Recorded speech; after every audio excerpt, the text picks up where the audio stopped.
Payg'ambarimiz sollallohu alayhi vasallam hadislarida ham kelgan. Sahih hadislarda qora sedana yog'i to'satdan keluvchi o'limdan boshqa har bir dardga davodir degan hadislar bor. Qora sedana yog'ining eng asosiy xususiyatlaridan bittasi bu immunitetni zo'r ko'taradi. Ya'ni organizmda hozir hammada immunitet bilan bog'liq muammolar bor. O'sha immunitetni yosh bolalarga ham, kattalarga ham tavsiya qilinadi. Yoshiga qarab turib doza tanlanadi. Erkin radikallarni kamaytirib beradi. Ya'ni erkin radikal bu o'sha organizmda hammamizda erkin radikallar ishlab chiqarilishi bor va o'sha narsani bu kamaytiradi. Sababi immunitetni ko'tarishini hisobiga. Va bu degani rakli kasallarni, o'sma kasalliklarni oldini oladi degan. Undan tashqari yoshi kattalarda, ayniqsa hozir 40 yoshdan keyin juda ham ko'payib ketyapti bu kasallik, ya'ni arterial qon bosimini oshishi. Ana o'sha arterial qon bosimini normaga olib keladi.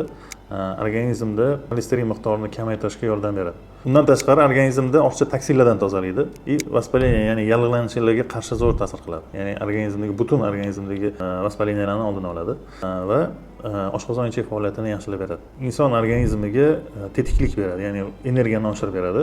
Bu 100% sof yog'dan tashkil topganligi uchun ham hammaga birdek tushiradi. Ya'ni yosh bolalarga ham bersa bo'ladi, yosh katta insonlarga ayniqsa bu har kunlik ratsionda kerak narsa.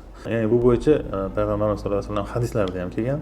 Sahih hadislarda qora sedana yog'i to'satdan keluvchi o'limdan boshqa har bir dardga davodir degan hadislar bor.